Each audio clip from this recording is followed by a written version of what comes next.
الحمد لله الذي جعل الدنيا ميدانا للعمل وكره لنا التواني والكسل، ونشهد أن لا إله إلا الله، ونشهد أن سيدنا محمدا رسول الله، صلى الله وسلم وبارك عليه وعلى آله وصحبه ومن والاه. أما بعد، فأوصيكم عباد الله ونفسي بتقوى الله. قال جل في علاه: إن الله مع الذين اتقوا والذين هم محسنون. عزیزان من، اصحاب ایمان، کیا آپ جانتے ہیں کہ وہ کون سی چیز ہے جو انسان کے عزم و حوصلے کی چنگاری کو بجھا دیتی ہے، اس کی ہمت و قوت کو توڑ دیتی ہے؟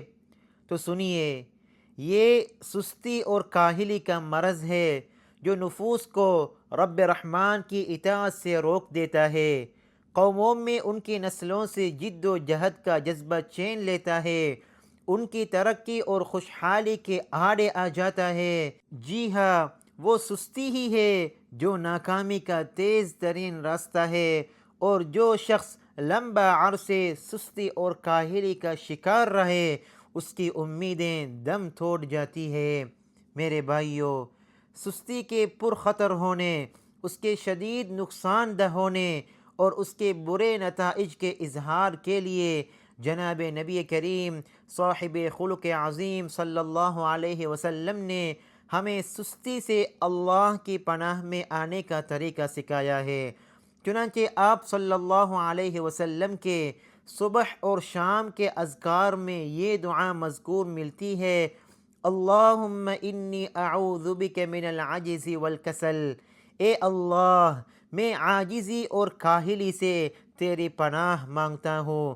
اس لیے ایک مومن کے لیے ضروری ہے کہ وہ صبح و شام اللہ تعالی سے سستی سے بچنے کی دعا کرے، اور نبی کریم خاتم المرسلین صلی اللہ علیہ وسلم کی اس دعا کو پڑھتا رہے: رب اعوذ بک من الکسل۔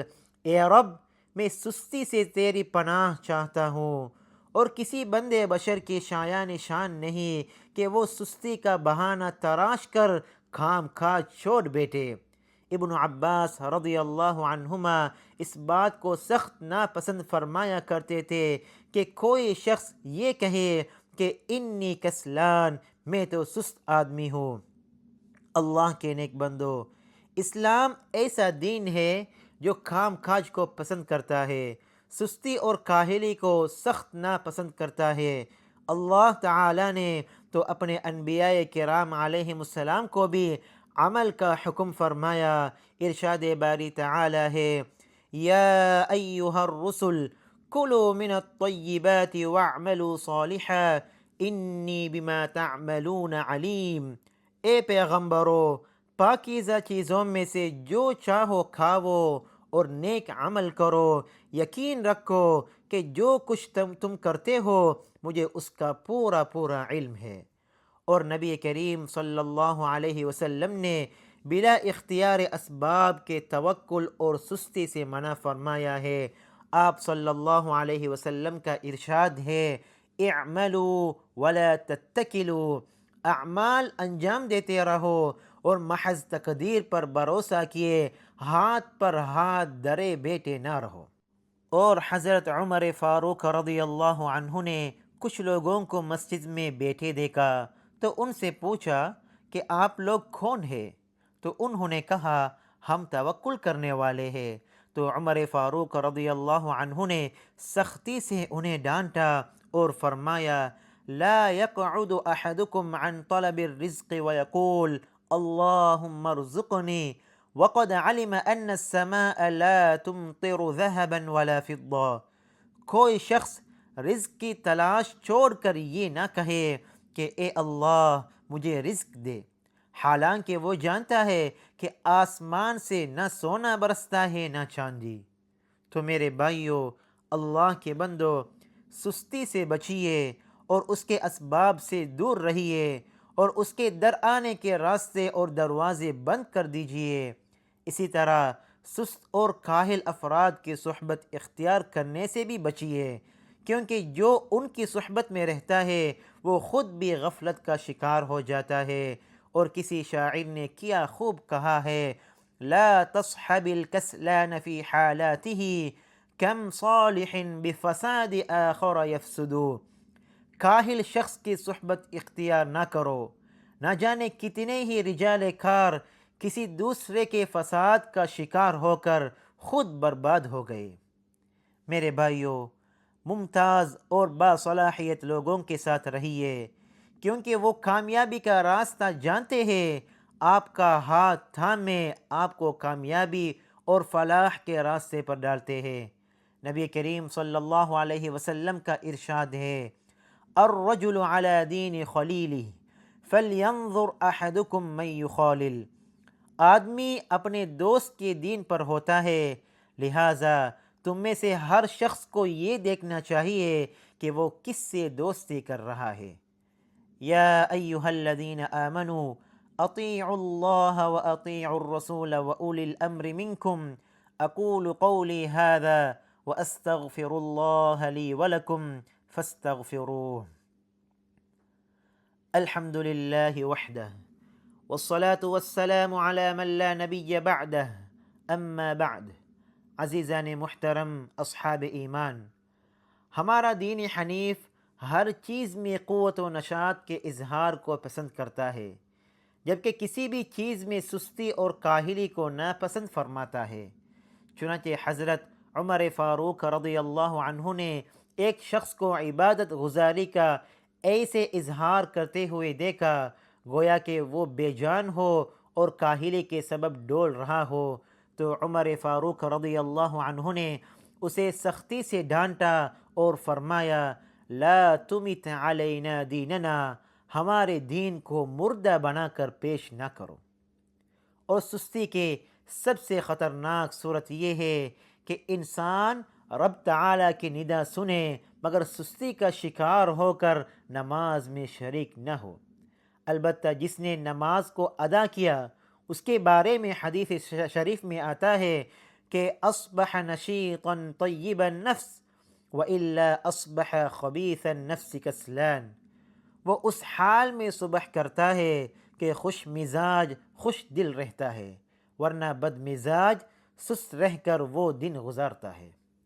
میرے بھائیوں، سستی کی ایک صورت یہ بھی ہے کہ انسان نیکیوں میں ٹال مٹول اور نوافل میں بے رغبتی کا مظاہرہ کرے، اور اس وقت بھی انسان سست اور کاہل لوگوں میں گردانا جاتا ہے جب وہ اپنے وطن، اپنے خاندان اور اپنی ملازمت کے تئیں اپنے فرائض میں غفلت سے کام لے۔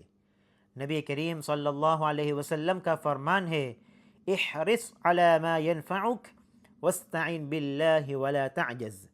جس چیز سے تمہیں حقیقی نفع پہنچے اس میں حرص کرو اور اللہ سے مدد مانگو، اور کمزور نہ پڑو، مایوس ہو کر بیٹھ نہ جاؤ۔